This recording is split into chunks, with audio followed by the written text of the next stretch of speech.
Friends, if you want to watch super hit movie Roadhouse in English, then you must like this video. If you are visiting our channel for the first time, don't forget to subscribe West Films to our channel, friends, in today's video. The movie we're going to talk about is called Roadhouse. We will talk about what this movie is and where you can all the interesting facts about this movie in today's video. I'm going to tell you, I'm also going to give you all the information on which OTT platform or on which satellite channel you will watch this movie. Also, we will talk in detail about the technical department, music department, pre-production, filming, post-production, budget, box office collection of this film. We will also talk about the story of this film, and I will also give you a small review of the story of this film. Apart from this, we will discuss about the facts of this film's storyline, star cast actors' performance in the film, and which character has played which role. That's why I request you friends to watch this video till the end. So let's start the video. Roadhouse is a 1989 American action film directed by Rowdy, Herrington, and produced by Joel Silver. The film stars Patrick Swayze as the bouncer, James Dalton, at a newly refurbished roadside bar who protects a small town in Missouri from a corrupt businessman.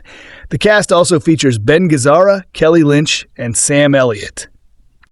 Upon its release in U.S. theaters on May 19, 1989 by United Artists, Roadhouse earned $61 million worldwide on a $15 million production budget. It received mostly negative reviews from critics who lamented its excessive violence and sleaziness and expressed incredulity at Swayze's character. In the years since, it went on to achieve cult status. Its popularity resulted in the creation of the Roadhouse franchise, which includes a stage adaptation, a sequel in 2006, and a remake in 2024. Plot: James Dalton is a professional bouncer working security for a club in New York City. Although stoic and cool-headed, Dalton is tormented by memories of a man he killed in self-defense by ripping out his throat. Frank Tilghman, a businessman, recruits Dalton to take over security at his club Double Deuce in Jasper, Missouri. Tilghman plans to invest substantial funds into the dilapidated club and needs Dalton's highly regarded skills to tackle the endemic violence and rough customers.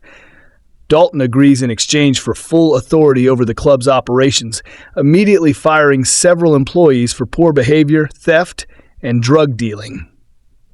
For privacy, Dalton stays in a sparse barn owned by a farmer named Elliott, unaware that the mansion across the adjacent lake is owned by Brad Wesley, a crime boss controlling the town through bribery, intimidation, and violence.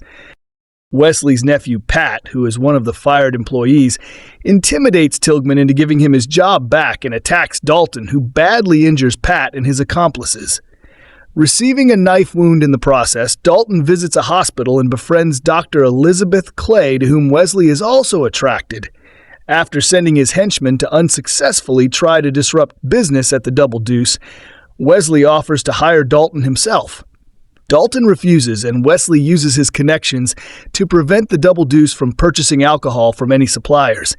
Dalton uses his own connections to secure some supplies and reunites with his mentor, Wade Garrett, an aging bouncer who arrives in town after a disconcerting phone call from Dalton. Wesley sends his men to destroy the Double Deuce's supplies, but Dalton and Garrett defeat them. One evening, the auto shop adjacent to the Double Deuce, owned by Clay's uncle Red Webster, is destroyed by arson. After Dalton and the crowds return inside the Double Deuce, they find Wesley awaiting them, who deploys his henchman Jimmy Reno to start a brawl with the Double Deuce bouncers. When Dalton intervenes, Wesley calls an end to the fight and leaves the bar. Wesley continues to sabotage other businesses as the local owners discuss their futile efforts to stop him.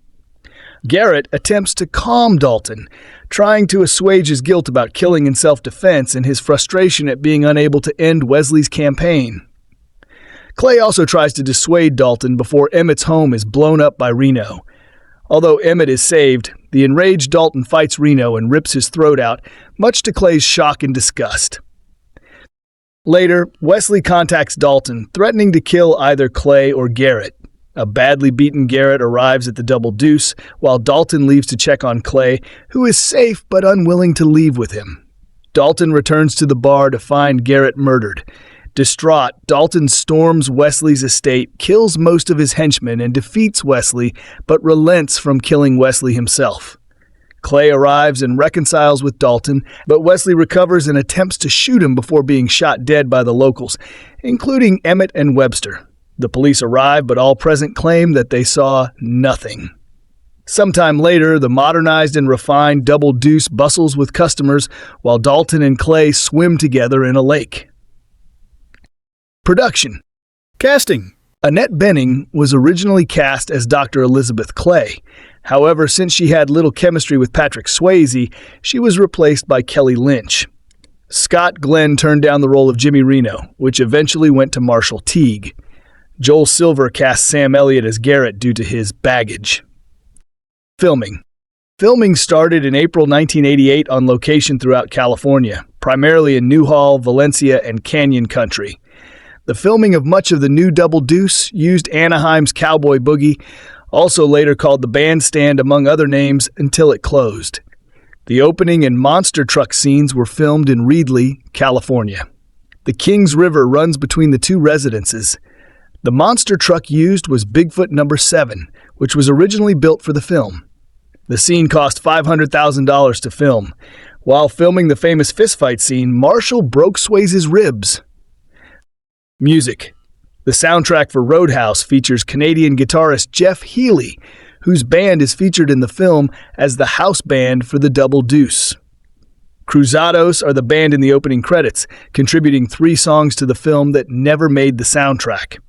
Patrick Swayze also wrote 1 song and sang 2 for the soundtrack. The film's score was composed by Michael Kamen. A limited edition 14-track score album, part of the Special Collection, was issued by Intrada Records in 2012. An expanded limited 31-track score was reissued for the film's 30th anniversary by La La Land Records in 2019. Release. Theatrical. The film premiered in New York and Los Angeles on May 19, 1989. Home media. Between VHS, DVD, Blu-ray, and streaming service sales, Roadhouse has grossed over $203 million, including its original box office of $61 million. The film was originally released on VHS and then on DVD. In the United States, Metro-Goldwyn-Mayer first released the film on DVD on February 4, 2003, with a 2.35:1 aspect ratio and theatrical trailer as the sole extra feature. In 2006, a deluxe edition DVD was released with 2 audio commentaries, including one with the director, 2 featurettes titled On the Roadhouse and What Would Dalton Do?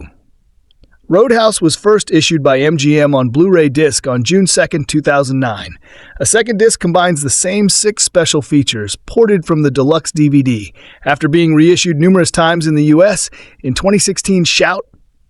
Factory released a 2-disc Blu-ray collector's edition with 14 extra features with material ported over from the previous editions. New supplements include a making-of documentary with new interviews by Herrington, actors Kelly Lynch, John Doe, Kevin Tighe, Julie Michaels, and Red West, a separate conversation with the director and featurette for the film's music. The Magnet Class Box Limited Edition 4K Ultra HD Blu-ray Combo Pack from Vinegar Syndrome was released on November 25, 2022. Reception. Box office. Roadhouse grossed $30 million in the United States and Canada and $31 million internationally for a worldwide total of $61 million. It has also found life on cable television. Critical response. Upon its release, Roadhouse received mostly negative reviews from critics, while audiences polled by CinemaScore gave the film an average grade of B on an F scale. Roger Ebert of the Chicago Sun-Times gave the film 2.5 stars out of 4 and commented, "Roadhouse exists right on the edge between the good-bad movie and the merely bad. I hesitate to recommend it because so much depends on the ironic vision of the viewer. This is not a good movie. But viewed in the right frame of mind, it is not a boring one either." Gene Siskel of the Chicago Tribune was less complimentary, calling it outrageous in terms of its cartoon-like plotting and dialogue, and lamenting Swayze's mindless posturing. A young star has sold himself to become a pin-up boy. In the Washington Post, Hal Hinson's scathing review dismissed the film as full of gratuitous mayhem, head-bashing, gay-bashing, and woman-bashing. Roadhouse has a malicious, almost putrid tone. Karen James of the New York Times was similarly critical, saying, "Roadhouse is much funnier than most comedies until it turns vile instead of just stupid." She also said the film made Swayze's career look like a bad joke and sent it spinning out of control. Sheila Benson of the Los Angeles Times compared Roadhouse unfavorably to Swayze's recent hit Dirty Dancing. It wasn't sex that Dirty Dancing delivered, it was romance. But in deep Roadhouse country, the undefined made crassly visible. There isn't a whiff of romance anywhere, any more than there's a single jot of common sense. On Rotten Tomatoes, Roadhouse has a rating of 44% based on 50 reviews, with an average rating of 5.4 to 10. The consensus states, whether Roadhouse is simply bad or so bad it's good, depends largely on the audience's fondness for Swayze and tolerance for violently cheesy action. Metacritic, which uses a weighted average, assigned the film a score of 36 out of 100, based on 15 critics indicating generally unfavorable. Reviews. Accolades. Roadhouse was nominated for, but did not win, 5 Golden Raspberry Awards. Worst Picture, Worst Actor, Patrick Swayze, Worst Supporting Actor, Ben Gazzara, Worst Director, and Worst Screenplay. The film is listed in Golden Raspberry Award founder John Wilson's book, The Official Razzie Movie Guide, as one of the 100 most enjoyably bad movies ever made. Other media. Further information, Roadhouse. A sequel, Roadhouse 2, was released directly to DVD in July 2006. Set many years later and telling the story of Dalton's adult son, it featured no characters from the original cast and only a few references to Dalton, who was reportedly shot dead before the film took place. The sequel confirmed that Dalton's first name was James, which could be seen momentarily on the medical chart in the original film's hospital scene, but which had been otherwise left unsaid. At the same time Roadhouse 2 was released, the original film was reissued in a deluxe edition featuring, among other features, separate audio commentary tracks by director Herrington, Kevin Smith, and Scott Mosier, which the duo had expressed an interest in during the introduction of the 10th anniversary Clerks DVD. In 2003, an off-Broadway musical production of Roadhouse was staged as a campy comedy by Timothy Haskell, as seen by its full title of Roadhouse, the stage version of the cinema classic that starred Patrick Swayze, except this one stars Timac from the 80s cult classic The Last Dragon wearing a blonde mullet wig. In the Family Guy Season 8 episode, Brian's Got a Brand New Bag, Peter Griffin purchases a DVD copy of Roadhouse for $1 at a closing video store. After watching the film, he decides that the only way to solve every problem is by roundhouse kicking everything in sight, including his family. The episode was dedicated in memory of Swayze, who died of pancreatic cancer on September 14, 2009. Following the death of Eric Garner, the New York City Police Department began using a scene from Roadhouse as part of a mandatory 3-day retraining course for 22,000 officers expected to be nice under pressure. In The Young Sheldon Season 4, Episode 2 titled A Docent, a Little Lady, and a Bouncer Named Dalton, November 2020, it is discovered that Mary's secret pleasure is watching action movies like Roadhouse, which creates an unexpected bond with her teenager son Georgie. Remake. Main article, Roadhouse 2024 film. In September 2015, it was announced that Ronda Rousey would star in a remake of Roadhouse. A month later, Nick Cassavetes was announced to write and direct the film. However, plans for the film fell through and the remake was quietly canceled in 2016. In November 2021, it was reported that Jake Gyllenhaal was in talks to star in a remake of Roadhouse by Metro-Goldwyn-Mayer with Doug Liman directing. In August 2022, a full cast was announced and principal photography commenced. The film was released worldwide on Amazon Prime Video on March 21, 2024, following its premiere at South by Southwest. The guiding spirit of Roadhouse can be glimpsed in one particular scene, which is set in the trophy room of an evil sadist who holds a helpless town in his iron grasp. His hunting trophies include not only the usual deer and elk and antelopes, but also orangutans, llamas, and a matched set of tropical monkeys. This guy went hunting in the zoo. We are expected to believe that the sadist financed these hunting expeditions by shaking down the businessmen in a town that, on the visible evidence, contains a bar, a general store, a Ford dealership, and 2 residences. Roadhouse is the kind of movie that leaves reality so far behind that you have to accept it on its own terms. Was it intended as a parody? I have no idea, but I laughed more during this movie than during any of the so-called comedies I saw during the same week. Consider, for example, the movie's hero, a baroom bouncer named Dalton and played by Patrick Swayze, last seen in Dirty Dancing. Here is a man known as the best bouncer in the business, and the business must pay well since he owns a Mercedes convertible. But he is not simply your average tough guy. He has a PhD in philosophy from New York University and is capable of deep insights into his trade, such as, in a fight, nobody wins. Dalton is summoned to a small Missouri town where the Double Deuce, the local nightclub, is terrorized nightly by the local goons and louts. His assignment: bring peace to the bar so the owner can remodel and expand. His enemies: the hired guns of Brad Wesley, Ben Gazzara, the extortionist with the exotic trophy room. Everyone in this movie has names out of a Western, not only Dalton and Brad Wesley, but also such characters as Wade Garrett, Doc, Emmett, and Cody. Doc is a girl, but never mind. Dalton wades into the fray on opening night and finds himself in the middle of a fight in which the furnishings of the Double Deuce are reduced to matchsticks. Wounded by a knife cut, he goes to the hospital where the gash is sewn closed by Doc, Kelly Lynch, a beautiful blonde who is impressed by Dalton's doctorate in philosophy and his ability to withstand pain. In no time at all, Dalton and Doc are making love on the porch roof outside Dalton's rented room, a roof that can clearly be seen by the evil Wesley, who once entertained hopes of becoming Doc's lover. These 2 houses on either side of a river seem to be the only homes in town, and most of what goes on in each house seems to be staged for the benefit of the other. Dalton sees he needs help to clean up the bar, so he calls in his best friend, Wade Garrett, Sam Elliott, who is the second best baroom bouncer in the world.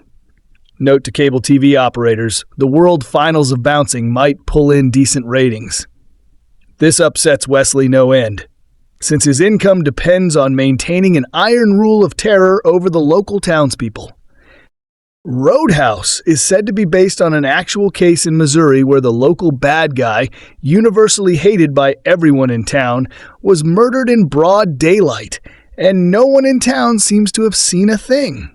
If that is the genesis for the story, everything else in it seems to have come from a cheerful willingness to go over the top in every way possible. This is the first movie in a long time to use the line, "Prepare to die." And how long has it been since the same movie contained A, a dash into an exploding building to save an occupant, B, a rock and roll band protected by a plexiglass shield, C, goons who line up for instructions and call the bad guy boss, D, a lecture on the fine points of bouncing, E, a sexy woman doctor who goes all the way on the first date, and F, random quotations from the great Western philosophers? This movie is so top-heavy with plot, it can even afford to ignore some obvious possibilities. For example, Swayze's rented room is on a ranching spread across the river from Gazzara, and Gazzara is so busy with his other villainous duties that he doesn't have time for the standard subplot in which he wants to run the rancher off the land so he can build a subdivision. Of course, in a town with 2 residences, there may not be much pent-up housing demand. Roadhouse exists right on the edge between the good-bad movie and the merely bad. I hesitate to recommend it because so much depends on the ironic vision of the viewer. This is not a good movie. Since its release in 1989, Roadhouse has been reevaluated as a cult classic, but some of its flaws are too hard to ignore. Roadhouse is a masterpiece in the art of good-bad movies. It may not be the most exquisite example of filmmaking, but it knows what its audience wants, and it isn't shy about giving it to them. Fans of Roadhouse can enjoy it multiple times over, thanks to its hard-hitting action and simple plot. Roadhouse ends on a collective triumph, so it's also a feel-good movie about a community coming together to make their own justice. However, despite Roadhouse's peculiar niche, there are some uncomfortable truths which become apparent when rewatching it after 35 years. The new remake, starring Jake Gyllenhaal as Dalton, highlights some of the shortcomings of the original. Whether fans prefer the original or the remake is a matter of opinion, but there is no denying that the newer version is more polished and more complex.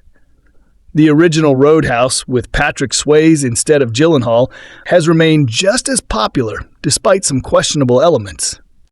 It's unusual to say that a movie coming in at less than 2 hours is too long, but this is exactly the case for Roadhouse. While it was never going to win many awards, Roadhouse was comfortable giving its audience a raucous good time. It threatens to outstay its welcome toward the ending, however, and this is one thing a movie without much substance should never do. Roadhouse is at its best when it has a little bit of intrigue, a few laughs, and a lot of bare-knuckle action. None of this necessitates a bloated third act. The problem with Roadhouse's slog to the finish line may not be the overall length itself.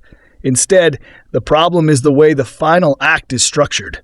After the climactic showdown between Dalton and Jimmy, Roadhouse keeps things going as Dalton goes after Wesley. Unfortunately, there's no real jeopardy to this confrontation, as Dalton is so clearly destined to beat Wesley. The Roadhouse remake fixes this ending by having Dalton's most dangerous fight coming right at the end.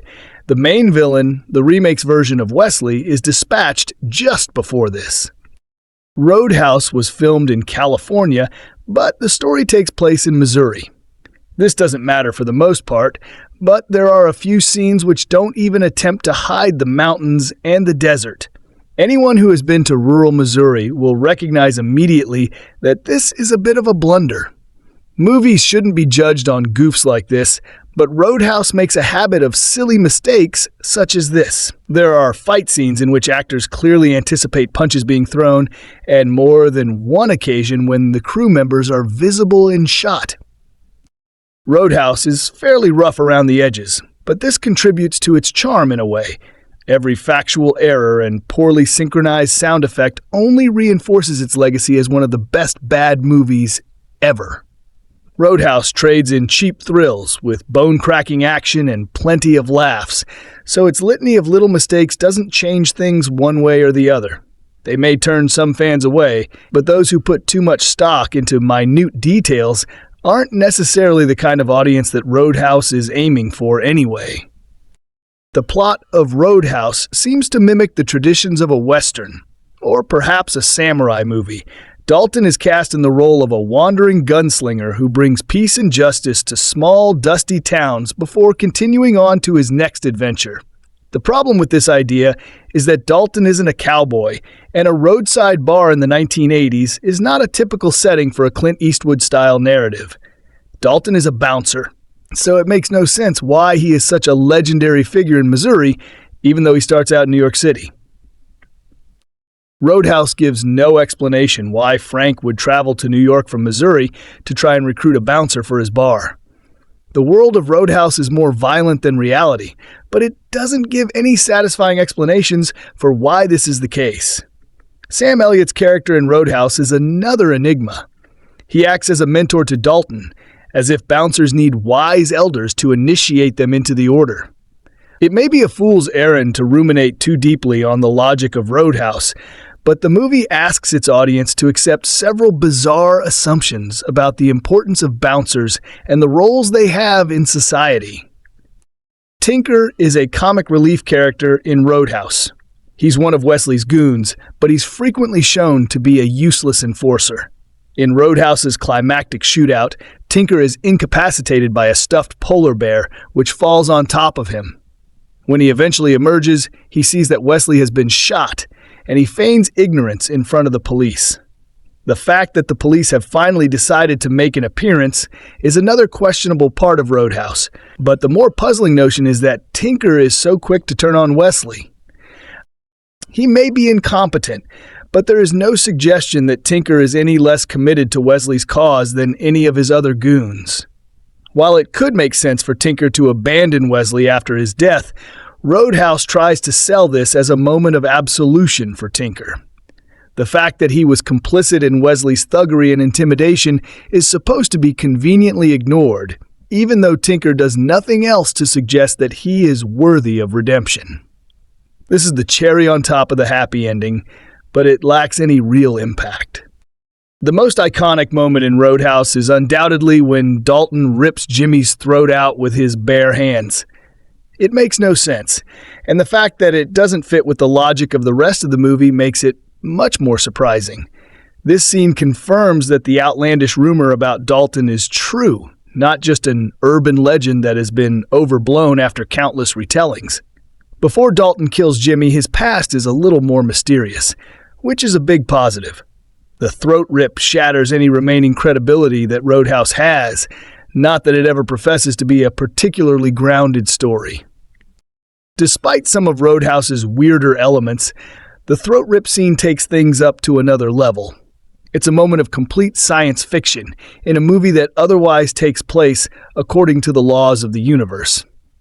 Dalton's finishing move comes straight out of a video game, or perhaps a more fantastical type of martial arts movie. It also fundamentally changes who Dalton is as a character. By giving him what amounts to a superpower, Roadhouse casts a different light on all of his actions up until that point, and it raises questions about the logic that the movie adheres to. As the story goes, producer Joel Silver pitched Roadhouse to potential cast members with 3 words: boobs and bombs. This puerile male fantasy colors the entire movie. There are times when it works wonderfully, and there's something very liberating to the simplistic storyline of a humble man who wins over those around him with such simplistic tendencies, but the women of Roadhouse never seem like real people. The Roadhouse remake changes some characters, but it still can't find a convincing form for some of the story's women. Dr. Elizabeth Clay is the most complex female character in Roadhouse, but even her actions and motivations seem questionable. It never quite makes sense why she is so drawn to Dalton. He may be good-looking and mysterious, but Elizabeth has to step over some bodies just to meet him at the Rowdy Double Deuce. Another female character who deserves more attention is Denise. A generous reading of her striptease scene would be that it symbolizes the last act of reckless freedom for a woman who is trapped. But it's easy to see it as little more than a flimsy excuse to cram some nudity into the movie. The original Roadhouse has amassed a cult following primarily for its fight scenes. There's a simple and unimpeachable joy in seeing Patrick Swayze throw a bunch of low-life yokels around a bar while bottles smash against the wall and the band continues to play. However, some of Roadhouse's fight scenes have lost some of their shine. The movie's commitment to doing things practically ensures that a lot of them still hold up, but many lack the impact that they once had, especially the ones that take place in the Double Deuce.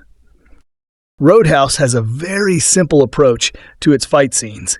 There are no POV shots, dynamic camera moves, or other interesting visual choices like the Roadhouse remake's fight scenes. Mostly, Roadhouse sticks to wide shots with a few quick cuts. The benefit of this choice is that the violence is on full display, but modern action movies have made Roadhouse look rather quaint in retrospect. Most of these fights lack any sort of jeopardy, which makes the visual techniques and the choreography much more important. Patrick Swayze received a lot of criticism for his performance in Roadhouse, but some of this backlash doesn't understand the nature of his character. Dalton is quiet and reserved, despite his propensity for beating people to a pulp. He is a stoic hero whose facade only slips in the most dire circumstances. Unfortunately, the most interesting parts of his character are barely explored at all. Dalton, like Roadhouse as a whole, is all about roundhouse kicks and the occasional wry remark, and this means that his tragic past stays in the background. Dalton lives with a certain level of infamy after he killed a man in a fight by ripping his throat out, but Roadhouse never truly digs into his inner thoughts. He repeats the same feat on Jimmy, so his decision to spare Wesley's life rings hollow. Roadhouse doesn't examine how Dalton deals with his violent past, nor does it reveal much else about him. His motivations also seem obscure, which muddies his character further. The Roadhouse remake changes Dalton in many ways, making him much more interesting and sympathetic. It would be easy to dismiss a new Roadhouse. The shoes left by a gritty, sweaty Patrick Swayze in the pulpy 1989 action film are hard ones to fill, Sequels and remakes tend to tip the fine balance of good-bad that defines so many films from that period into straight-up bad. Plus, the Roadhouse remake from the Bourne Identity director Doug Liman is controversially bypassing theaters and headed straight to streaming via Amazon Prime Video. By now, given the deluge of disposable content, a dubious distinction for quality. The straight-to-streaming release plan, however intentional, is indeed a bummer, as Lyman's rowdy, campy remake both looks and sounds more expensive and textured than what we've come to expect from digital releases. This Ultimate Fighting Championship-inflected Roadhouse, starring Jake Gyllenhaal as a brass-knuckled bouncer with a tortuous past, is meant for the big screen, as evidenced by the hoots and hollers at its SXSW premiere. Relocated from honky-tonk Missouri to the Florida Keys, the new Roadhouse, written by Anthony Bagarazzi and Charles Mondry, who collaborated on the story with original screenwriter David Lee Henry, is an entertaining and visceral, if at times unwieldy, romp of scene-chewing trash talk and smackdowns. Like his predecessor, Gyllenhaal's Elwood Dalton is a dry and at times philosophical man with exceptional mixed martial arts skills who flees a fight gone too far, in this case actual UFC, for smaller, grimier pastures. We meet Dalton living out of his car in skeevy South Florida, scraping by with prize money won from scaring amateur fighters like Carter, Post Malone out of the ring with just a flash of his professionally toned abs. Enter, with nearly indecipherable exposition, Frankie, a barkeep in the Keys, played by Jessica Williams, her trademark sardonic wit almost distractingly reasonable for the South Florida mayhem around her. Faced with aimless depression or a few thousand a month to keep the peace at her family's bar, Dalton heads to the Roadhouse, a beachside dive that looks like a smaller, cheaper Margaritaville. It's a rough establishment. For reasons, the Roadhouse attracts a disproportionate amount of shady characters with hair-trigger rages and employs a disproportionately high number of good musicians to soundtrack nightly bar fights from behind a chain-link fence. The most destructive patrons are a motorcycle gang led by Dell, J.D. Pardo, whose 5v1 defeat by Dalton illustrates the film's light superhero touch and gets Dalton embroiled with a cartoonishly villainous developer named Brant, Billy Magnuson, ever reliable at cartoonish villainy. There is plot, drugs, corrupt cops, hits, boats, a shirtless Gyllenhaal doing pull-ups, etc. that is generally difficult to follow and also not the point. True to form, the stakes barely make sense, even as they are ostensibly raised by money, death, and kidnapping.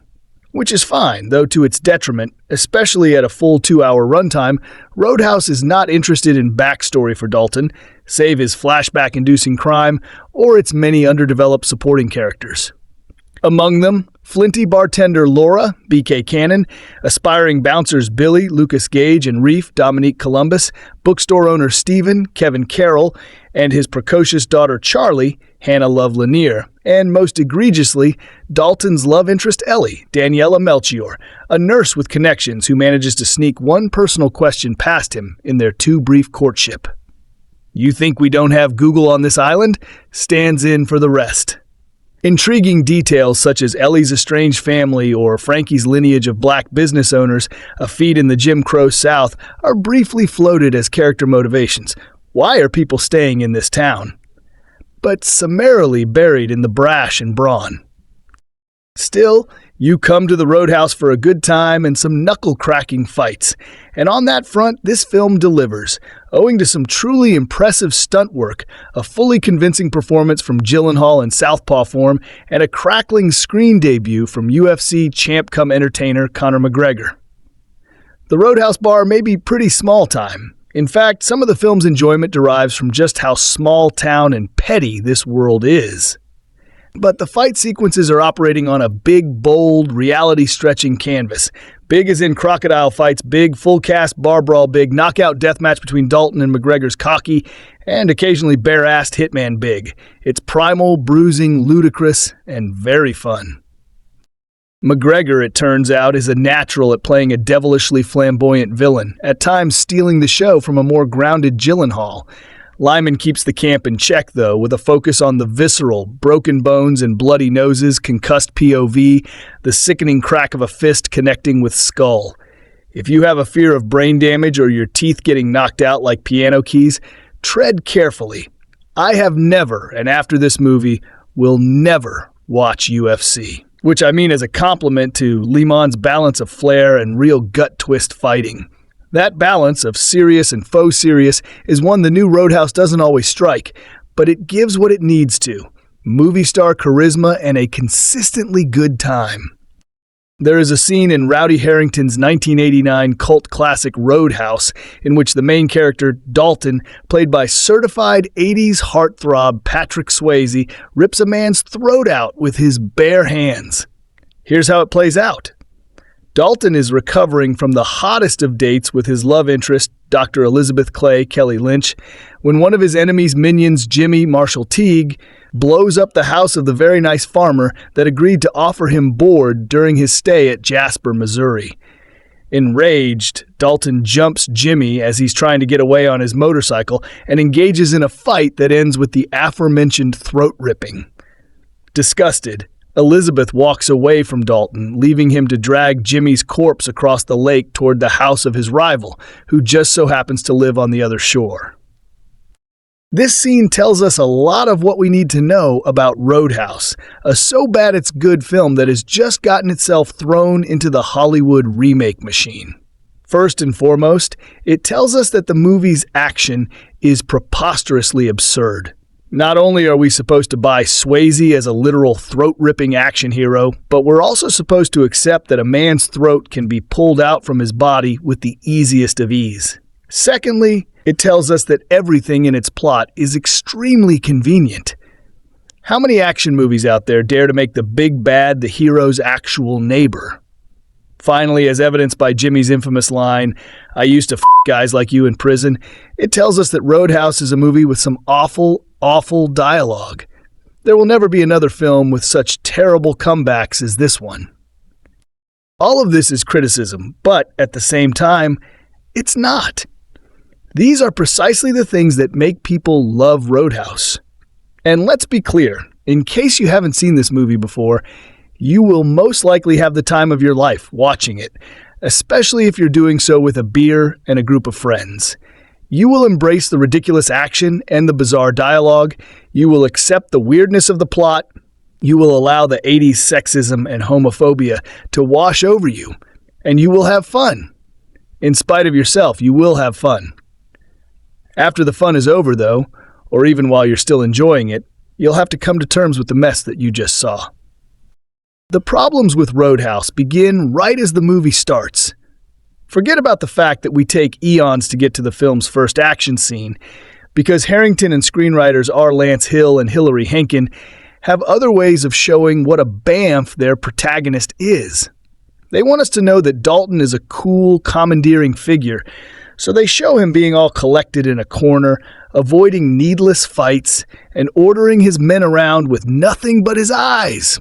Part of the point of his character is that he doesn't believe in violence unless it is absolutely necessary, and Herrington, Hill, and Henkin get that point across in the first 10 minutes or so of screen time, even though it is somewhat bizarre to watch Patrick Swayze just gazing from his spot at the counter as bar fights erupt all around him. Furthermore, even though the action takes a while to kick in, when it does, it is with both feet at the same time. We're talking explosions, ultra-choreographed brawls, shootouts, and monster trucks driving over car dealerships. If you dream of an action sequence, Roadhouse probably has it. As long, of course, as you stay within basic real-world confines. No, when we say that Roadhouse's problems begin when the movie begins, we're talking about the film's extremely odd premise. Now, the Jake Gyllenhaal starring remake has as its main character a former UFC champion who gets hired as a Roadhouse cooler, and that makes some semblance of sense. In the original film, however, we seem to be transported to a parallel reality in which nightclub bouncers are some sort of nationwide celebrities.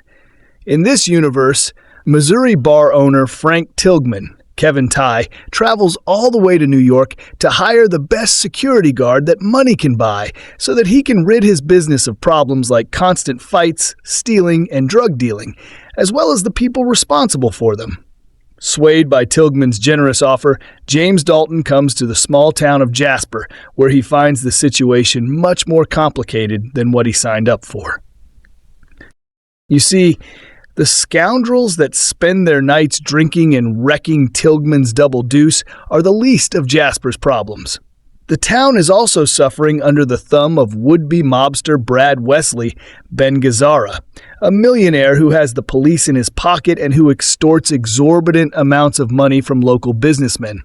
When he fires a dishonest bartender who also happens to be Wesley's nephew from the Double Deuce, Dalton ends up with a problem on his hands. And upon getting involved with a local woman and making a couple of friends whose livelihoods are threatened by Wesley, it all becomes personal. It isn't long before Dalton enlists the help of his mentor and fellow celebrity bouncer, a man who insists on calling him Mio, despite being named Wade Garrett, an extremely handsome Sam Elliott, to help him put Wesley in his place. After following this plot for a while, you eventually come to the conclusion that Roadhouse is the wrong kind of movie. As in, it is not the movie it was supposed to be. Roadhouse shouldn't be a contemporary 80s action flick, as its story and its characters make no sense for that genre and time period. Roadhouse was supposed to be, and maybe to some extent it is, a Western. Just think about it for a second. In a much smaller world, Dalton is a famous/infamous lone gunman who gets hired to clean up a disgraced saloon and finds himself in the way of the town's de facto owner. He then asks for help from a fellow gunman with some extra experience under his belt to rid the town of such influences, for the sheriff simply cannot be trusted. Eventually, he emboldens the locals to take matters into their own hands and fight for their rights. Roadhouse knows that it is a Western. The movie knowingly plays with tropes of the genre, transporting them to an 80s action flick. There's even a hold-down-the-fort shootout scene as Dalton storms Wesley's mansion and a line subverting the classic, "This town isn't big enough for both of us." The movie has eternal cowboy Sam Elliott as one of its stars, for crying out loud. It knows very well what it is doing. However, the fact that Roadhouse is self-aware in how it plays with genre doesn't mean that it understands how poorly constructed it is. Roadhouse is not satire, though it can unintentionally be read as such. It is written right there on every random plot twist and every ill-conceived comeback that it takes itself at least somewhat seriously. Furthermore, we have to come to terms with the fact that if it were satire, it would feature some better performances. Plot-wise, Roadhouse seems to work by improv rules. It's as if the two screenwriters are constantly playing yes and with one another. Dalton is a celebrity bouncer who gets sent to Missouri. Yes, and he gets in the way of a good-for-nothing millionaire. Yes, and he falls in love with said millionaire's former flame. Yes, and he has secretly killed a man in his past in a case that may or may not have been self-defense. We are never quite sure. And so on and so forth. Without spoiling too much, because trust us, you want to check that out for yourself, the movie ends in the most bizarre turn of events possible. One that makes us wonder why Dalton even necessary to begin with. But when it comes to films like Roadhouse, all of these flaws are turned into qualities. Let's be honest here, no one watches this movie expecting a masterpiece. People usually know what they're in for, and if they don't, it becomes quite clear right by the time that Dalton makes his way to the allegedly shabby stable he calls home, only for it to look like the greatest Airbnb in all of Missouri. Seriously. Sunshine Parker's Emmett could make some real money out of that place. In the end, there is no disguising Roadhouse as a good movie, but it is not a good movie that we want when we pick it out on streaming. We want the mess, the chaos, the impossible horniness, the explosions, and all that jazz. Every negative thing you can say about Roadhouse ultimately works in its favor. So, yeah, go for it. Enjoy this out-of-place Western as it deserves to be enjoyed. And if nothing does it for you, there are at least some solid 80s rock bops in the soundtrack, courtesy of the Jeff Healey Band. The mansion across the adjacent lake is owned by Brad Wesley, a crime lord controlling the town through bribery, intimidation, and violence. Wesley's nephew Pat, who is one of the Fired employees intimidates Tillman into giving him his job back and attacks Dalton, who badly injures Patan, his accomplices, receiving a knife wound in the process. Dalton visits a hospital and befriends Dr. Elizabeth Clay, to whom Wesley is also attracted after sending his henchmen unsuccessfully try to disrupt business at the Double Deuce. Wesley offers to hire Dalton himself. Dalton refuses, and Wesley uses his connections to prevent the Double Deuce from purchasing alcohol from any suppliers. Dalton uses his own connections to secure some supplies and reunites with his mentor Wade Garrett, and aging bouncer Garrett arrived in town after receiving a disconcerting call from Dalton. Wesley sends his men to destroy the Double Deuce's supplies, but Dalton and Garrett defeat them one evening. The auto shop adjacent to the Double Deuce, owned by Elizabeth's uncle, Red Webster, attack after Dalton and the crowds return.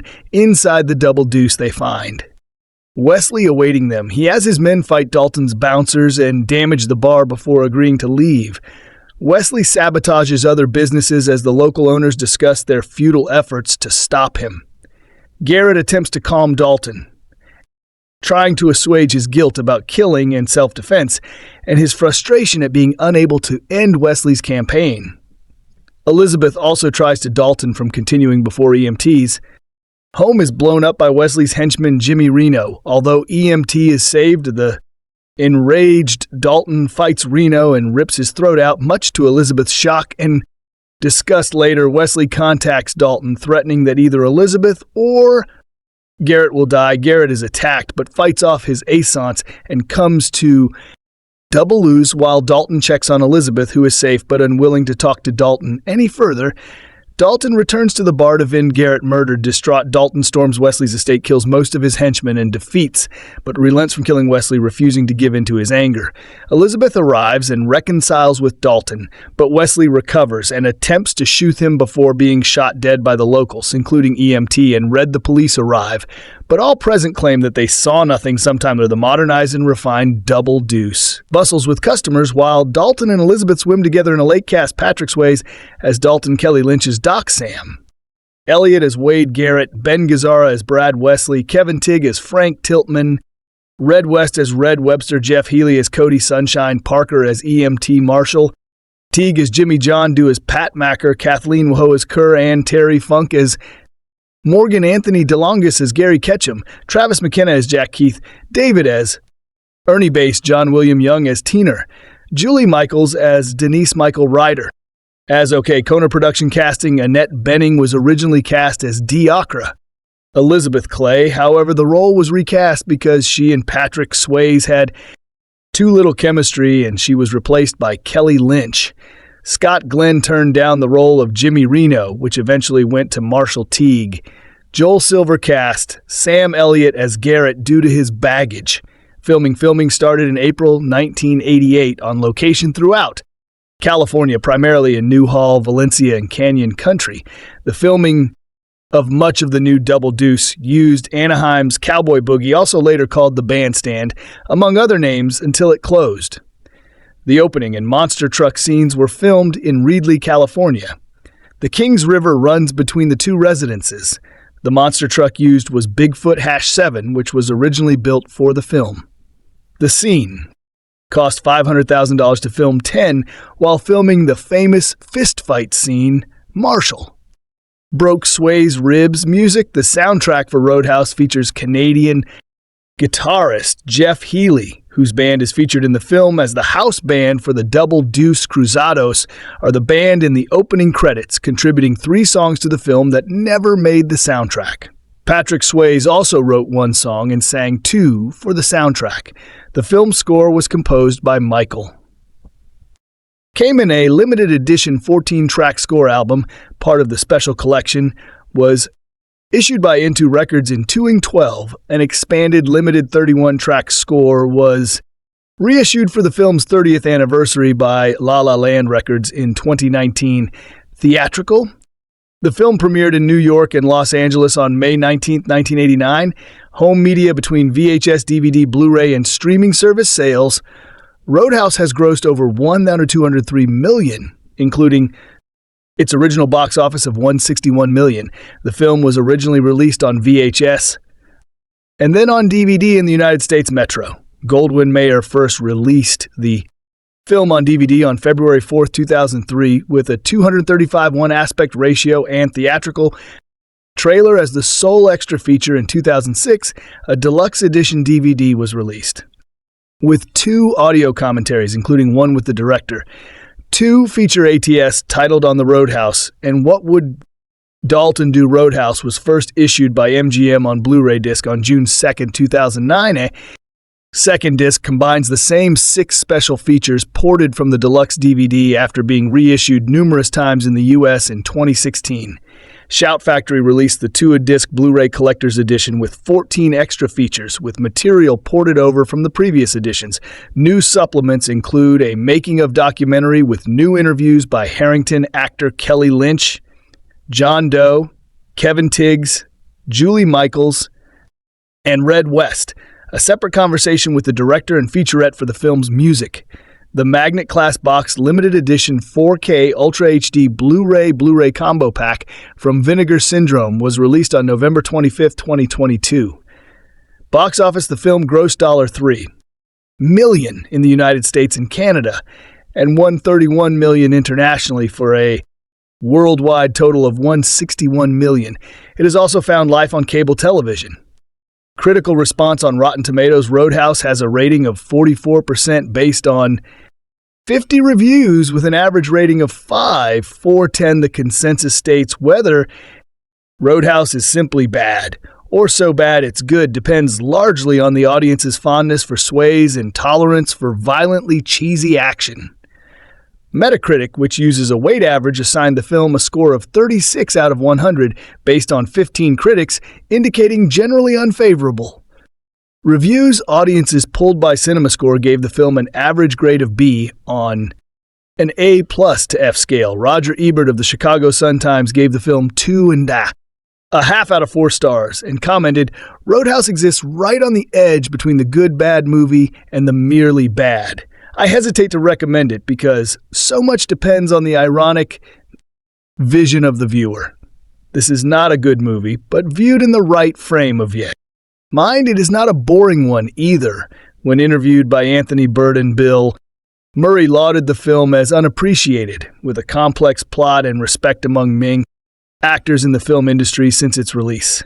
Accolades: Roadhouse was nominated for, but did not win 5 Golden Raspberry Awards: Worst Picture, Worst Actor, Patrick Swayze, Worst Supporting Actor, Ben Gazzara, Worst Director, and Worst Screenplay. The film is listed in Golden Raspberry Award founder John Wilson's book, The Official Razzie Movie Guide, as one of the 100 most enjoyably bad movies ever made. Other media: a sequel. Roadhouse 2 was released directly to DVD in July 6, set many years later and telling. The story of Dalton's adult son. It featured no characters from the original cast, and only a few references to Dalton, who was reportedly shot dead before the film took place.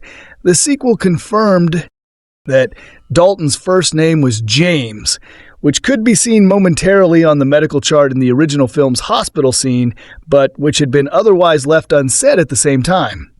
Roadhouse 2 was released. The original film was reissued in a deluxe edition featuring, among other features, separate audio commentary tracks by director Herrington, Kevin Smith, and Scott Mosier, which the duo had expressed an interest in during the introduction of the 10th anniversary Clerks DVD in 2003.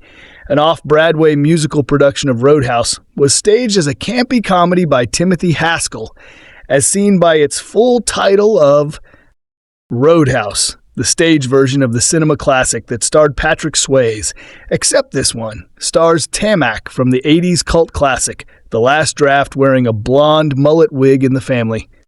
Guy Season 8 episode, Brian's Got a Brand New Bag, Peter Griffin purchases a DVD.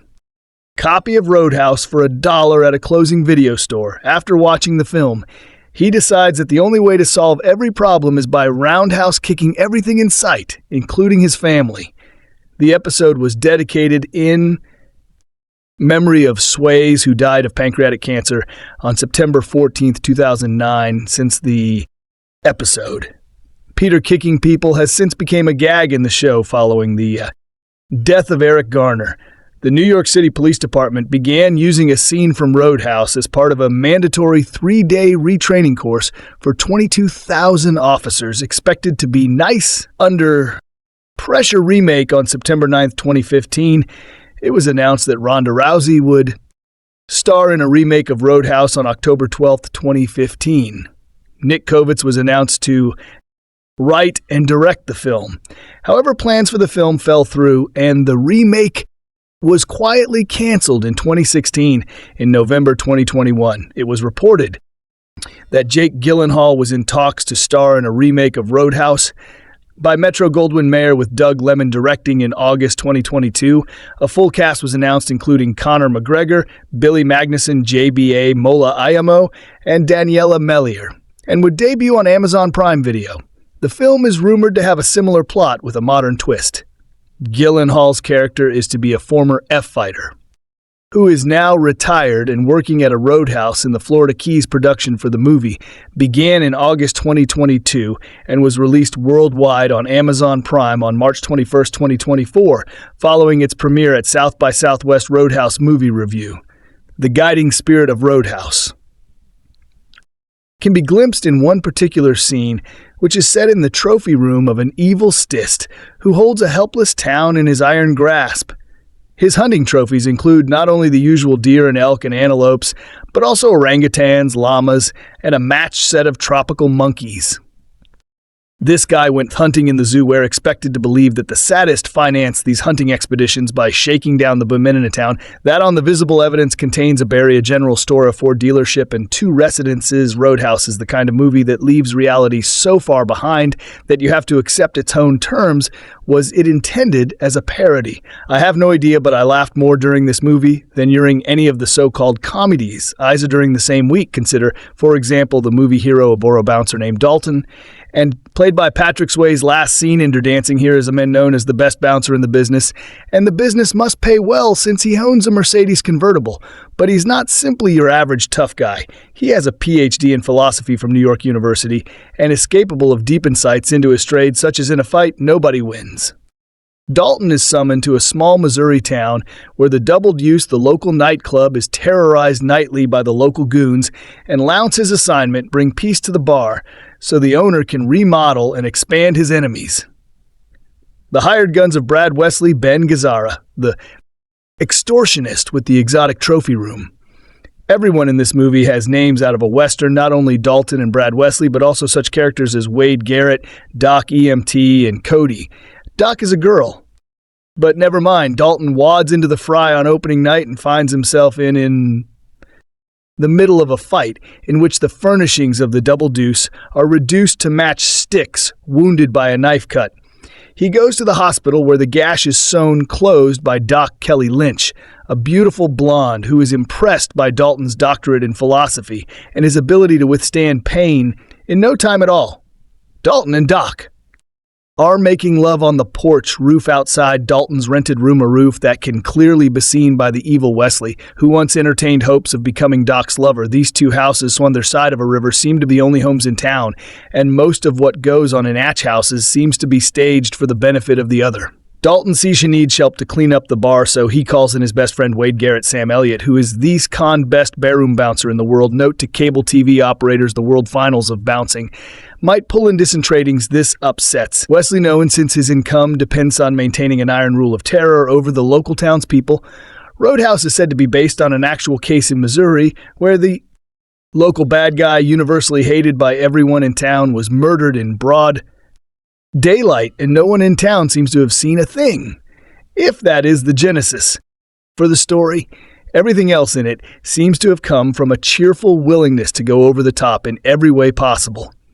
This is the first movie in a long time to use the line, "Prepare to die," and how long has it been since the same movie contained to dash into an exploding building to save an occupant, be a rock and roll band protected by a plexiglass shield, see goons who line up for instructions and call the bad guy, Boss D a lecture on the fine points of bouncing, E a sexy woman doctor who goes all the way on the first date, and F random quotations from the great Western philosophers. This movie is so top-heavy with plot, it can even afford to ignore some obvious possibilities. For example, Swayze's rented room is on a ranching spread across the river from Gazzara, and Gazzara is so busy with his other villainous duties that he doesn't have time for the standard subplot in which he wants to run the rancher off the land so he can build a subdivision, of course in a town with 2 residences. There may not be much pent-up housing demand. Row House exists right on the edge between the good bad movie and the merely bad. I hesitate to recommend it because so much depends on the ironic vision of the viewer. This is not a good movie. I'll admit, I was kind of surprised to learn that Roadhouse was among one of the most watched movies on cable in 2020. In fact, both it and Jumanji aired on television more than The Shawshank Redemption and Goodfellas, which I swear are both always on some cable channel, regardless of day part from September 2019 to July 2020. Roadhouse had played 83 times across 10 different networks. What makes Roadhouse is so enduringly appealing more than 30 years after it was released to middling reviews and was only a modest box office success, $161 million against a $15 million budget. I think it's a flurry of elements, one the impossibly handsome Patrick Swayze in the leading role. The film functions on 2 primal levels, appealing to men for its unabashedly graphic depiction of violence and affording women the opportunity to see Swayze shirtless on more than a handful of occasions, to the soundtrack which boasts songs from the Jeff Healey Band, Bob Cedar Otis reading and Swayze himself.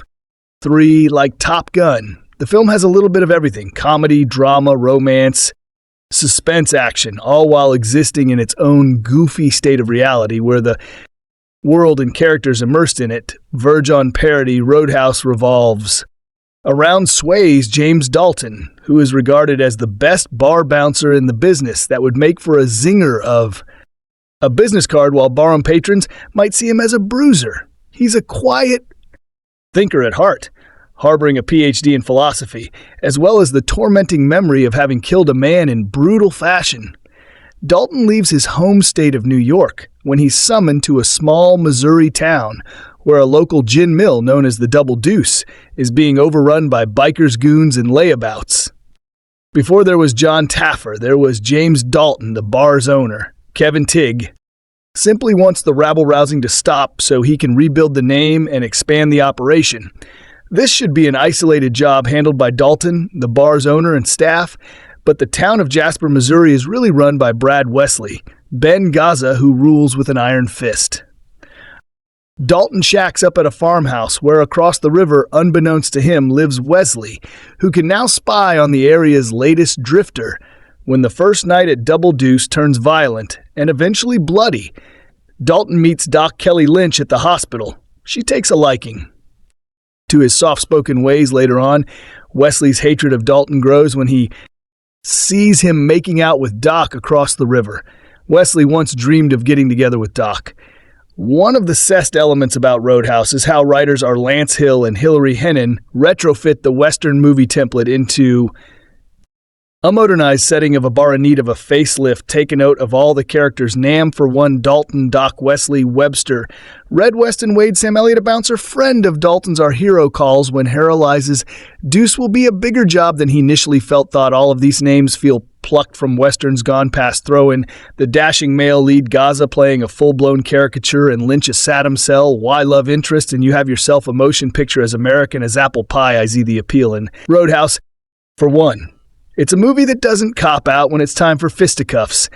The fight choreography is slick and results in more than a few characters getting beaten to a bloody pulp. Some even succumb to their wounds, albeit not, before shouting some heinous lines. I used to guys like you in prison. It's a movie so outlandish that you have to accept it on its own terms, which I did.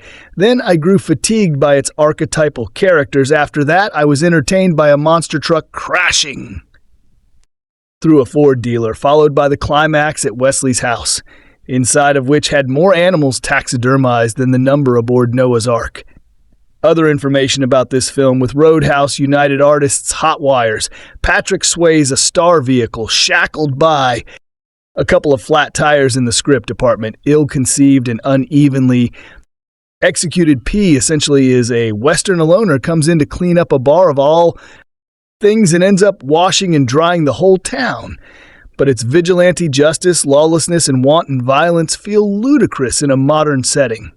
A club owner, Kevin Tiger, recruits Dalton's Swayze to clean up his bat bar, which is frequented by lowlife and bikers. At first, Dalton avoids fighting, when possible, yet carries a big rep, including the label of having killed a man. Roadhouse degenerates into a seemingly endless series of fistfights, egged on by bad guy Brad Wesley, Ben Gazzara, who runs the town. The wispy subplot involves a flat romantic attachment for Dalton by a leggy and beautiful local doctor, Kelly Lynch, who turns up with thick glasses and her hair in a bun. Director Rowdy Herrington has a flair for lensing the fisticuffs, especially a particularly brutal encounter between Swayze and Wesley's top mugger, Marshall Teague, but there's just far too much of it. I chose Patrick Swayze for this retrospective for one particular reason. The way he was sold to men and women both fascinates me. During his rise to game in the late 80s, he was the tough guy, the warrior philosopher who lived by his own rules, yet he happened to be unspeakably handsome. So his characters always had a broken soul every woman on Earth wanted to fix. Both ideas are super cliche on their own, but put together, they make one mean pulp hero. Roadhouse was the siest sus movie ever released, and yet it managed to be a lot more. Dalton Patrick Swayze is the man. He's a living legend in the Midwestern bar scene. His lack of family name. He is Dalton, the badass bouncer. He's the hired to clean up the Double Deuce in Jasper, where it's World War Roman III on the Dana floor every given night his job, who happens to be the nephew of Jasper's resident wealthy Brad Wesley. Ben What's-His-Face Gazzara. It also didn't help that Dalton fell in love with a resident Dr. Kelly Lynch, who Wesley has a sick infatuation with. He decides to wage war to Dalton for challenging his grip on Jasper, and the entire town becomes one big battlefield. I am born in a small mining town somewhere in the middle of the woods. This is a reason why I'm so fond of Roadhouse. See, it's not a movie that speaks of the stark reality of small town. No, Roadhouse is built from the epic local folklore of the stories that run through small isolated places. It's one of the most fascinating original examples of hyperreality. Its universe is seen through the deforming prism of a local storyteller's exaggerations. That's why I thought Roadhouse was so badass when I was 9, and that's why I find Roadhouse to be so characteristic of small-town folklore, or as Chuck Cluster put it, rural mythologies. It's the way Roadhouse takes its own mythology that makes it so enjoyable. The way nobody questions why there's a bad guy rolling around town in a monster truck, for example. I've never seen that in another movie. I don't doubt the monster truck was brought in for its redneck potential, but the way it's treated as part of the everyday life is hilarious. Also in the first scene, Dalton gets stabbed by a client for no apparent reason. It's a pretty bad wound and a felony, yet nobody calls the police, and Dalton stitches himself up in the office and blows it off as a scratch. This would never happen in real life. Tith happens in the alternate reality of Roadhouse. I would be unfair not to mention the terrific cast who seems to be having a blast playing. Ben Gazzara is deliciously over the top as the supervillain Kevin Tiger, and another What's-His-Face is hilariously out of place as Dalton's boss, and Sam Elliott blows through the screen as Dalton's mentor, Wade Garrett. Roadhouse is probably the most implausible movie of all time, like Claire said, yet its depiction of the oral tradition of local folklore is so dead on, it's difficult not to love Roadhouse. Will forever stay in our heart, because it's crazy and unwittingly smart more. Details several years ago, I watched Roadhouse 1989 half-heartedly on late night TV with a new remake of it out starring Jake Gyllenhaal. I rewatched Patrick Swayze as John Dalton in what I would amusingly retitle Dudes and Chicks Bar. This time, I gave my full attention to the movie. Much of this story has been told and shown before, both in westerns and crime dramas. A small town is overrun by a gangster bully and his tough minions. A strong loner arrives to rid the place of this blight once and for all, saving the day. The story and movie Shane come readily to mind here. John Dalton and Wade Garrett, Sam Elliott. Dalton's more gritty-looking and acting friend and mentor portray roughed up by life but good-hearted, professional bar bouncers. Dalton takes a job in a roadside bar somewhere in Missouri assigned to clean up the place from its particularly rough and corrupt elements. Both of employees and patrons his reputation for doing this elsewhere. Jim Garrett eventually shows up to help, including to try and pull Dalton out of his guilt-ridden past. There is a loving bond here of teacher and student, whereby both have learned from each other, fine acting by Swayze, and Elliott elevates this production out of the trashy action film. It otherwise obviously is the late guitarist and singer Jeff Healey plays Cody, leader of the bar's resident band and who vaguely seems to know Dalton from past lounge gigs. Their on-screen chemistry is warm. With the blind, talented and adorable young Healey and his band providing excellent rock tunes throughout the movie. The Jeff Healey band was a perfect choice here. Healey himself mirroring Swayze's textured mix of soft sensuality and gritness, unintimidated with training. In martial arts, Dalton is faced with his most challenging job yet, his success at turning the bar around, thereby increasing its popularity. Angers and threatens local gangster boss Brad Wesley. Ben Gazzara Dalton's fight against him eventually becomes that of local business owners too, who are long tired of Wesley siphoning off money from them so as not to face his wrath. What made this rather routine screenplay come alive for me, in addition to, and more than the Jeff Healey band, was Swayze. Unique look and persona. He is a rare combination of tough yet emotionally sensitive, elegantly life like a cat, a mix of pretty, clean, handsome, selectively rough, and wild, practicing Tai Chi. Dalton is disciplined, fierce, sensual, the male archetype he best represents here is that of the Greek god Ares or Mars in the Roman pantheon. Women in the movie are believably drawn to him. Some of us gay, and by men watching him, are. And we too, for me, the late Swayze will always be the quintessential John Dalton. While I admire Jake Gyllenhaal as an actor, loving him as Jack Twist in Brokeback Mountain. He does not have the sensual look and naturally graceful manner of Swayze, who was a trained dancer. I have no interest in seeing. The remake to this classic Swayze is beautifully iconic in Roadhouse.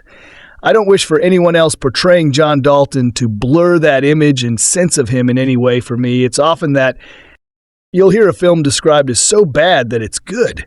A term I sometimes even use myself, and I'm equally sure you've also heard people say that to enjoy a certain type of film, you just need to not think too much or just switch off your brain and enjoy it. I'm fast coming around to thinking that we should stop trying to justify your enjoyment of a movie by using such lazy, glitch-ridden, and often contradictory terms. This may well come back to haunt me in future episodes of the Film 89 podcast, but I'm going to try and stop using these terms as a means to justify my enjoyment of a film whose objective quality may be in certain quarters rather questionable. Roadhouse definitely falls into that type of film, referenced by my new proclamation of intent upon its 1989 theatrical release. Lauded film critic, the late great Roger Ebert of the Chicago Sun-Times, gave the film 2.5 out of 4 stars and said that Roadhouse exists right on the edge between the good-bad movie and the merely bad. I hesitate to recommend it because so much depends on the ironic vision of the viewer. This is not a good movie, but viewed in the right frame of mind, it is not a boring one either. The film has earned a 38% approval rating on Rotten Tomatoes based on 40 reviews and a slightly healthier score of 66/10 on IMDb. Roadhouse celebrates its 30th anniversary this year, and the intent of this article is geared towards being a celebration of what few could dispute as being the greatest movie ever made about nightclub bouncers or coolers, as the film refers to the role. As much as the film is essentially a time capsule of the 1980s, it's still a film that deserves recognition. It's jam-packed full of mullets and attitude roundhouse kicks, good old rock tunes, and questionable fashion choices. It has over-the-top fight scenes and lashings of Patrick Swayze's character Dalton's mock philosophical dialogue. Roadhouse opens in the tradition of the gunslinger for higher western, with the mysterious stranger coming to a new town and taking on the tyrant that is ruling it with fear. It could even be seen as a modern-day medieval tale where the local townsfolk quiver under tyranny until The arrival of a new champion who will not only defend them but also inspire them to rise up in revolt against their evil overlord's reign.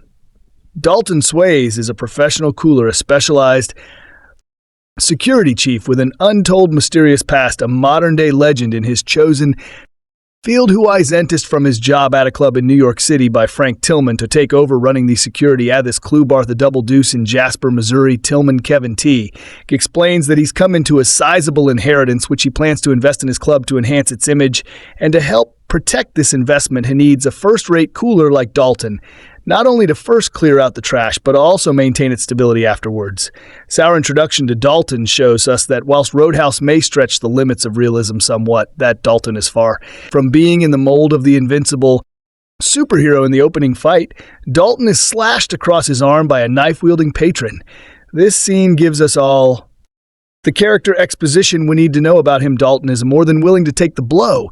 He then proceeds to accept the threat that's been removed from the premises, returning to a back Rufus to stitch up his own wound. It's nothing personal to him. It's part of the job. Another night, another scare. It simply comes with the territory. When Tillman appears mid in procedure, Dalton has no loyalty to his current employer. As long as his financial and managerial demands are met, is more than willing to accept the proposal. He informs his new employer to expect him whenever he arrives. Dalton won't be accepting any free airline tickets. He'll make his own way. Dalton isn't the kind of guy that accepts perks or anything that falls outside of his very clear morality and code. When Dalton arrives, he parks his beat-up ride vehicle outside a parking lot and tosses the keys to an old bum on the sidewalk outside. This small part is played by a staple of 80s bum gruff character roles, Chino Fats Williams, who played similar roles in other 80s classics such as The Terminator, Rocky Roman III, Weird Science in Action. Jackson Dalton tosses the keys to Fats and gifts him the vehicle, establishing another nice character trait that Dalton sees most of his comforts as: town, a new job, even a new lover. It's all taken in stride. This is what his life is. Up until now, his only real connection to any semblance of anything meaningful being his friendship with his mentor, Wade Garrett, and his beautiful automobile, which covered up inside the parking lot, ready to take him to the next chapter of his life. Whilst we are on the subject of cars, Dalton's Mercedes 560 SEC Coupe was picked by the film's producer Joel Silver, who personally chose the car in diamond blue paint and also saw to picking out the exact shade of window tinting, and that the type of wheels two of the cars were used in the film. One ran through a fence, flipped over, and exploded into flames. The undamaged, damaged, and lesser-used sister car was purchased by Swayze after Roadhouse wrapped. I've since found a car auction site from 2014 selling this same car. When Dalton first arrives at the Double Deuce bar, it's clear why his help was required with its questionable clientele and shady employees that Dalton immediately sets out to put straight with his my way or the highway approach. This, of course, doesn't sit well with some, and one such victim of Dalton's cull is head Barton Pat McGurn, who's been skimming off the bar profits for some time, but had felt that he was untouchable due to family connections within the town. Pat's uncle, as we later find out, is none other than the villain of the piece, Brad Wesley, played with aplomb by the brilliant Ben. Gazzara, an overlooked entry on the list of contemporary bad guys of this era's action movies, which is usually topped by the likes of RoboCop's Clarence Boder.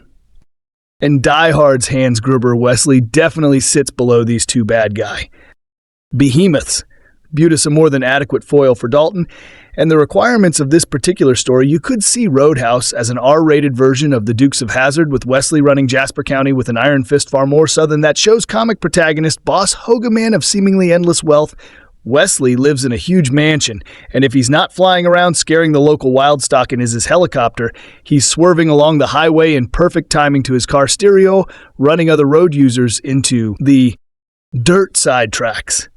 Wesley made his fortune through the extortion of the local business community, skimming their profits via his protection racket scheme, operating under the guise of a business community union group. Wesley is used to having his demands met. Otherwise, swift retaliation will follow when Tillman refuses to overturn Dalton's decision to fire McGurn. The battle lines are quickly drawn, and the more Wesley comes down harder, the more Dalton will fight back. As time passes, Dalton begins to realize that this may be more of a challenge than just tossing out the local drunks, and in an unconscious cry for help, he finds himself reaching out to his mentor Wade Garrett to ask if he's ever heard of Wesley. Such a mentor character as Wade is nothing new to this type of story, but what sets the character of Garrett aside from the norm is that he's not the wise advice dispensing old kung fu master sitting cross-legged in a mountaintop temple. Neither is he the broken-down old pug of a Mickey Gold mill barking out instructions at his student. He's Wade Garrett, the toughest H to ever work the floor. And this original take on the mentor character was simply made to fit Sam Elliott with his rugged good looks and distinctively gruff voice. He's as southern as a southern gentleman can be, and yet also conveys the confidence of a man who could take you. Nobody else will be. Around to here, such as his renaming of Tillman's Bar as the Double Dooch, he's happy to just let the wind carry his humor along the open plains, his gift to God, if you will. When we first meet Wade, he's still very much active and in the thick of it, calming down rambunctious Marines at a wet G-string contest in some CD bar, diffusing the situation before it's had a chance to explode.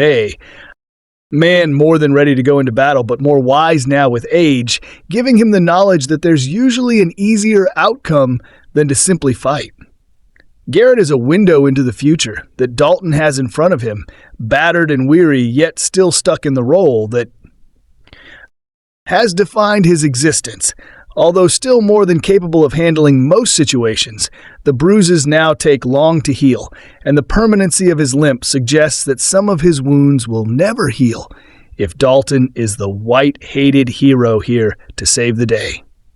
Garrett is the old gunslinger sat in the corner of the saloon who will only endeavor to push up the brim of his Stetson to once again reach for his six-shooter, if he absolutely needs to when Dalton asks him to stand beside him and fight. Garrett offers a different approach to simply walk away. Garrett knows Dalton better than anyone, and more importantly, he knows the demons that his younger counterpart carries with him, briefly alluding to the time that Dalton killed a man who was about to shoot him. Dalton's lethal weapon of choice that night was his hands. He doesn't need weapon. He is one tearing out the jugular of his would-be killer with a solitary strike of his tiger claw, while Dalton is an example of calm under pressure to all that work with him. He has nothing on Garrett's life experience, the type of experience that Wade yells out to Dalton, that this is not his fight, that this will not end with a swift roundhouse kick to the chin or a trip to the local hospital for stitches. Garrett knows how this will end, and he tries his best to guide Dalton over to his way of thinking. You get the impression that he has nurtured his younger counterpart for so long, but he knows that the only way Dalton will change his mind is if he comes to his own conclusion to walk away. And eventually he does, but only when it's too late to ruffle the hornets. Nest further, Dalton catches the eye of the object of Wesley's desire in the form of Doc Kelly Lynch. Brad Wesley has his own trophy squeeze in the form of the seductive blonde bombshell Denise Julie Michaels, but Brad Wesley isn't. Man who likes to be told no. And this is just what Doc did, even before Dalton rode into town. Doc is perhaps the only combatant worthy of taking on the mighty Dalton as a doctor. She obviously has the brains when she's in work. She wears large black-rimmed glasses and ties her long blonde hair up in a bun. However, when she decides to take up Dalton on his emergency room night of a drink at the Deuce, she turns up with her long locks flowing and wearing a gingham-checked figure-hugging dress. She's a country girl at heart, and Dalton is now locked in her tractor beam. Roadhouse could be seen as Swayze's attempt to cast off the shackles of the Dirty Dancing rule that thrust him into the leading man spotlight. It was rumored that Swayze had refused to reprise the role of the snake-hipped LaFaro Johnny Castle in a sequel in an attempt to broaden his career options. Yet early promos for Roadhouse carried the slogan, "The dancing is over. Now it's time for him to get dirty." The sex scene between Doc and Dalton is suspiciously reminiscent of that of Baby and Johnny in Dirty Dancing, and even features Swayze scanning the radio dial, only for him to settle upon the Otis reading track, "These Arms of Mine," as the suitable accompaniment to his lovemaking to add insult to injury. A post-coitus Dalton and Doc lay naked on the tin roof of his first-floor barn. Balcony just so Brad Wesley can watch their naked, sweaty forms from the ivory towers of his luxurious abode that happens to be handily posited opposite Dalton's new home, separated by the river that divides them like some sort of medieval moat between two warring factions. If Dalton providing hope as the white knight to the townsfolk isn't enough to anger Wesley, as the black knight he has now stolen his maiden, one could draw references to this being a modern-day take on Robin Hood, with Dalton taking on the role of the titular hero who will rally against the tyranny of the Sheriff of Nottingham and steal his maid Moran. In the process, prior to taking on the evil King Dalton, will have to take on Wesley's chief henchman, his Sir Guy of Gisborne, if you will, in the form of Jimmy Martial Art, Teague-head henchman of Wesley's ragtag league of redneck evil Jimmy, is a sort of bizarro world version of Dalton, who it would appear was all too happy to accept the blood money on offer from his employer to carry out his bidding, an offer that Dalton rebukes when Wesley makes a similar proposition. Jimmy is, however, a more than worthy opponent for Dalton's high-flying spin kicks and proves his worth prior to the two men's inevitable showdown. After we have a striptease from Denise Jimmy, is the next of Wesley's crew to put on a show at the Double Deuce with the same musical accompaniment. He backflips off the stage and performs a series of well-choreographed moves with a pool cue prior to taking out some of the lower-ranking club's security staff. Jimmy then proceeds to not only call out Dalton's mentor, but also seems to be fast gaining the upper hand over Garrett. With his dirty tactics of low kicks to the aging warrior's already injured Nez, prior to Wesley seemingly saving Garrett the embarrassment of defeat by firing his pistol in the air to signal an end to the proceedings. I say seemingly as it soon unfolds that Wesley has far more sinister plans afoot for both Garrett and Dalton, beginning with an arson attack on the farm where Dalton is staying, which leads to the fight we've all been waiting for between him and Jimmy. Of course, we get the high-flying, almost ballet-like style of Dalton versus the far more down-and-dirty style of Jimmy, who again appears to be getting the upper hand and has even more sinister intentions towards his almost defeated foe when he tells the seemingly exhausted Dalton, "I used to guys like you in prison." This seems to be the boost required to provide Dalton with the motivation to not lose loose consciousness and come back with a succession of kicks that leaves Jimmy on the brink of defeat. Of course, Jimmy isn't one to abide by Queensberry rules, and this sees him resort to breaking the Warriors' code and pulling a gun, resulting in Dalton instantly reverting back to the deadly move that he's been haunted by all these years as he tears out the windpipe of his would-be killer, exhausted from battle and ashamed that Doc has seen what he's done.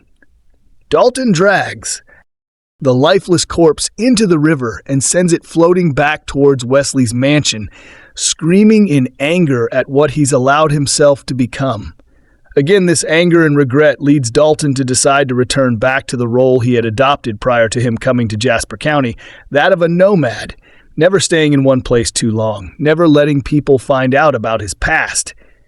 He tells Garrett that they are leaving town, much to the pleasure of his aged compatriot, but is then drawn back into West's game with a phone call from Brad giving Dalton the choice of who he wants save Doc or Wade. When Dalton refuses, Wesley tells him that their fate will now be decided upon the toss of a coin. When Dalton returns from saving Doc, he finds his oldest friend dead on the bar of the Double Deuce, with a message stuck through his chest with a large hunting knife. The message reads, "Towels you lose, Dalton knows." Now that there's only one course of action left in order to avenge his fallen friend, and that is to stage a one-man assault on Wesley's mansion, which has now been turned into a fortified base with all of his henchmen stood on guard. Dalton uncharacteristically signposts his initial assault as his Mercedes crashes through the grounds under a hail of bullets from Wesley's guards, only to flip and burn at the doorstep. Of course, Dalton isn't in the vehicle when it draws to a halt, and in a wonderful piece of visual storytelling, the guard that opens the car door finds the knife that killed Garrett stuck to the gas pedal. The guard forces the blade free and slides it into the empty sheath that hangs from his belt, telling us with just visuals that it was his knife and that he killed Wade. Obviously, at this point, this card is marked and soon he dies by his own blade as Dalton takes out all bar one of Wesley's army before facing off with the main man himself.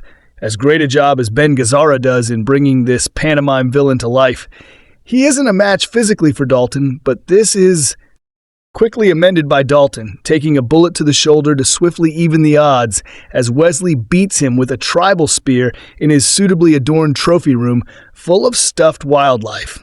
The lead up to this scene epitomizes the 80s action film, with Dalton seemingly now in possession of commando-like abilities, taking out bad guys with a mix of stealth and strength. The climactic final fight is accompanied by Michael Kamen's score, which sounds suspiciously like the music he used when Hans Gruber plummets from the Academy Towers in Die Hard, except we don't get a slow-motion falling Alan Rickman, but a terrified Brad Wesley pinned to a chair with Dalton's clenched finger shovering above his jugular, will Dalton once again succumb to his more base instincts and let trip with his default killer move, thankfully to Crunson, and screams at him to stop, leaving Wesley crumbled and beaten. Dalton turns his back to walk towards his love, allowing Wesley the opportunity to draw a concealed handgun, only to then be shot by an assortment of local traders who have finally risen open. Defiance. Best to ask how the traders, including Tillman and Doc's uncler, got there, and why these shotgun-wielding men not only allowed Doc to enter before them into a firefight or not step in earlier to help Dalton is given no explanation. This is an 8's action film. Such implausibility is par for the course. The police swiftly arrive after the guns have been taken away, and perhaps the best legal defense in history is used. Everyone present tells the police chief that they didn't see anything. Case closed. To conclude, I'm not in any way shying away from the fact that Roadhouse is, by most objective standards, fairly absurd. It falls apart under scrutiny regarding some of its plots and internal logic, but given that it very much falls into the category of 80s action film, by that particular subgenre's own standards, it's one of the more plausible and finely crafted entries in an overstuffed genre known for pushing the boundaries of credibility. What Roadhouse undeniably is a wildly entertaining film that, much like most other 8's action films, should be fairly compared to its peers. It has great performances from the charismatic Swayze, the wonderfully gruff and ever-reliable Sam Elliott, and some coolly sneering bad guy brilliance from Ben Gazzara.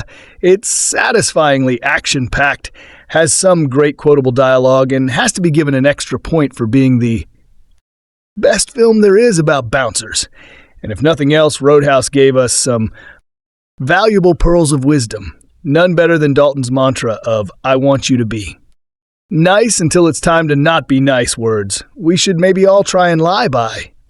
This film, directed by Rowdy Herrington, screenplay by R. Lance Hill, Hilary Hennon, story by David Lee Henry, produced by Joel Silver, starring Patrick Swayze, Ben Gazzara, Kelly Lynch, Sam Elliott, cinematography, Dean Cundy, edited by John F. Link, Frank J. Uost, music by Michael Kamen Production Company, Silver Pictures, distributed by United Artists, release date May 19th, 1989, running time 114 minutes, country, United States, language, English budget, $15 million, box office, $616 million.